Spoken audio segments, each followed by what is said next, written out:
Welcome back to the Live Kid-Free podcast. I'm Rachel and I'm your host. In this episode, I'm going to explore the choice with a capital C.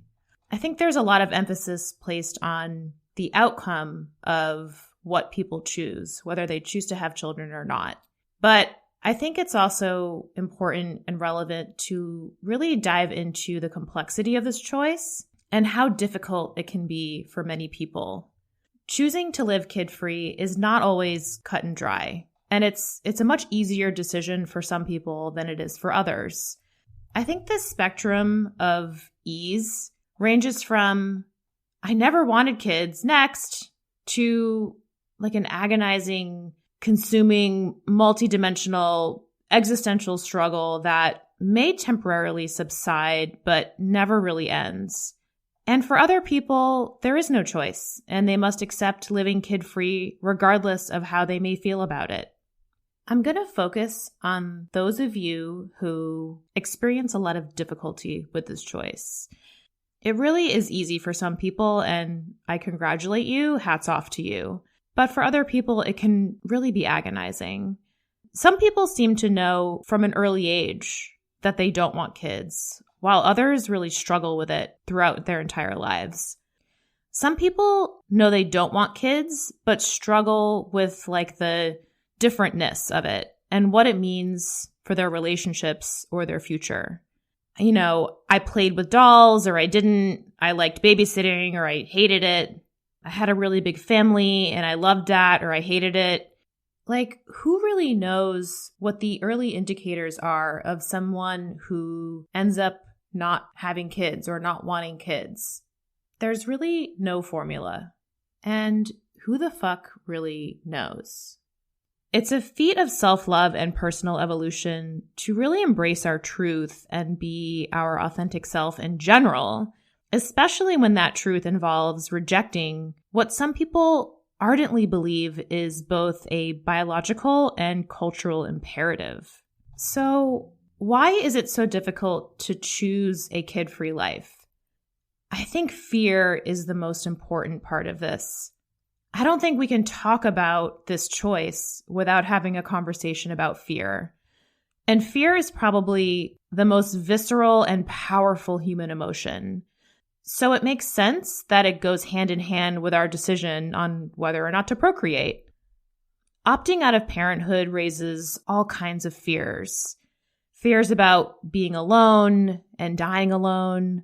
Fear of being excluded from events or activities or relationships that revolve around a traditional family life. Fear of being criticized by the people we love the most, the people we respect, and even complete strangers. Basically, fear of being criticized by everyone. Also a fear of missing out, or FOMO, which I'm going to do an entire episode on. This fear that we are making a decision that will somehow make our lives less fun or less significant or less meaningful in some way. Also a fear of loss, fear of losing relationships with friends or family who have kids. And, it can become prohibitive to interact with and get together with people who have kids when you don't, just because of the difference in your lifestyles. And I think there is a big fear around, there's something wrong with me.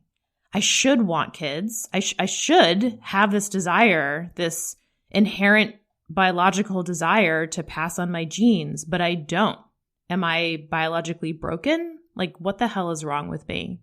I think an iteration of some or all of these thought patterns are fairly prevalent among people who are in the midst of this choice or perhaps struggling with what they inherently believe is the right choice to make for themselves and for their future.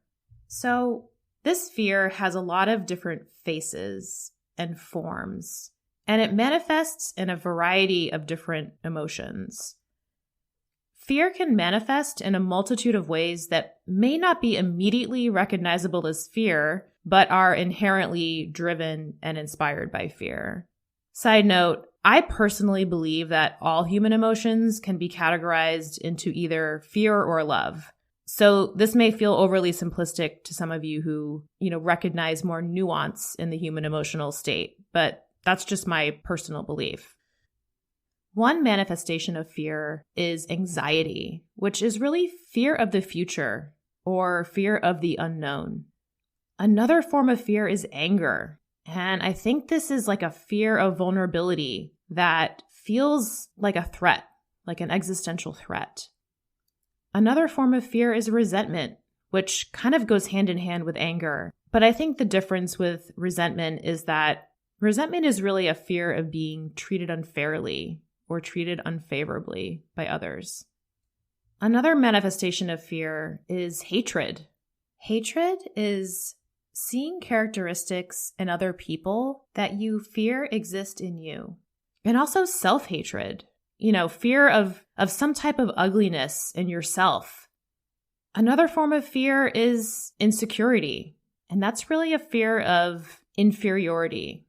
Also defensiveness.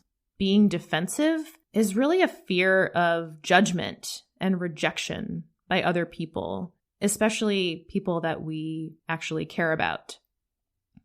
And there are some people in this world who relish on these emotions. They thrive on these feelings. It fuels them in some type of way. But I think the majority of people feel these emotions and don't particularly enjoy them.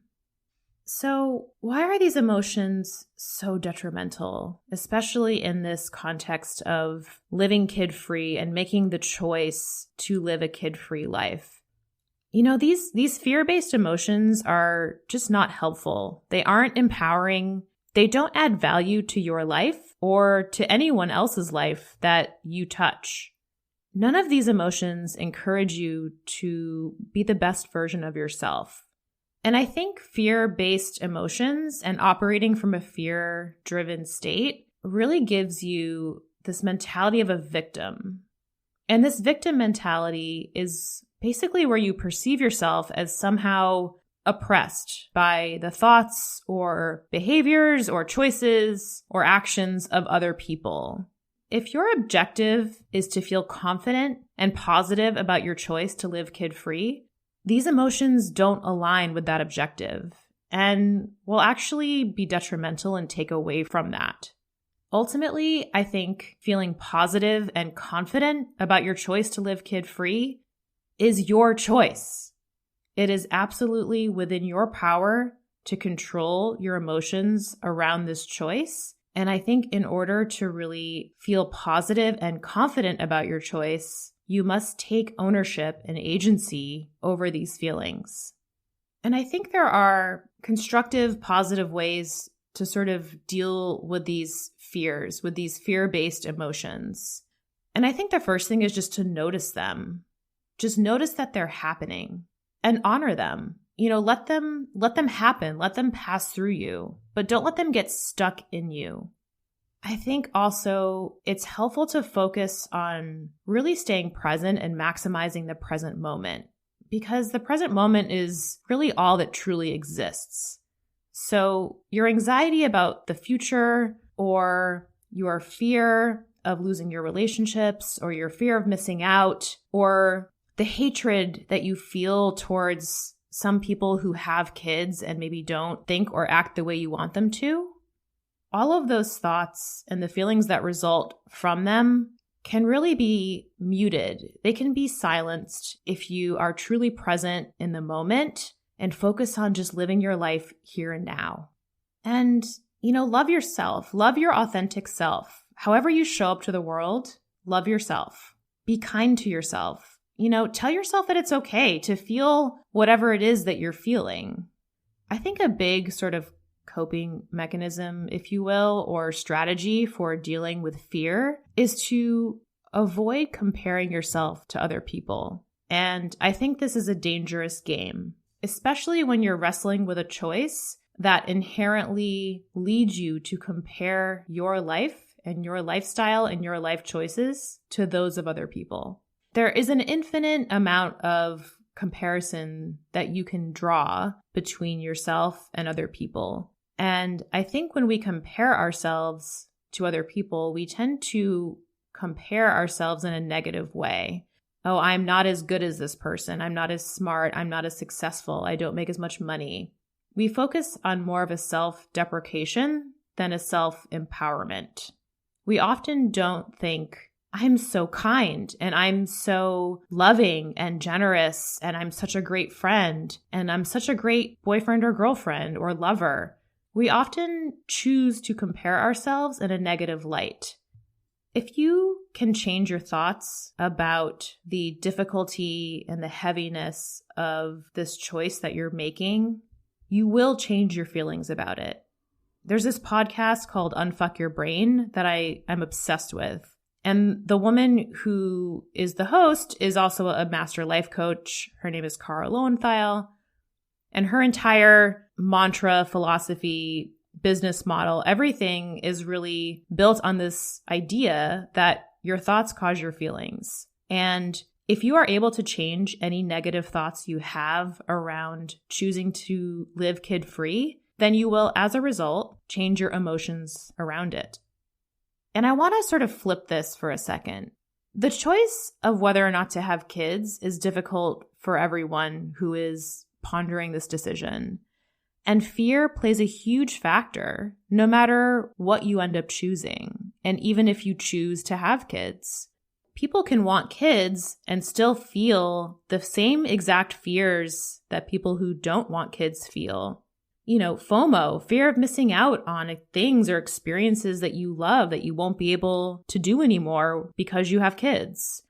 Fear of losing relationships, fear of being isolated, fear of losing or changing your identity as an individual, as a partner, as a friend, a professional. Fear of being criticized by other parents, by family members, by teachers for your parenting style.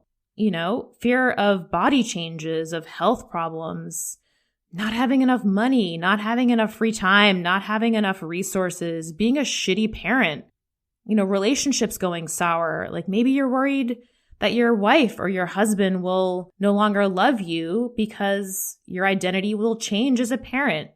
All of these are fears that people who have kids struggle with.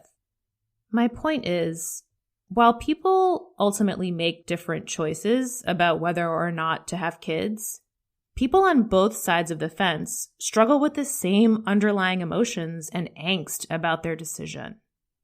We all struggle with choice, especially these massive, life-altering choices.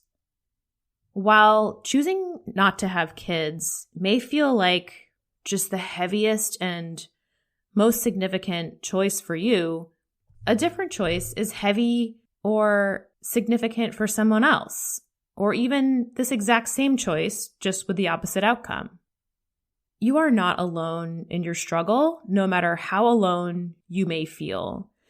And there is absolutely nothing wrong with you for choosing to live kid-free. You may be choosing a path that looks different than the path of your brother or your best friend or your colleagues or whoever, but there is nothing inherently inferior about your path.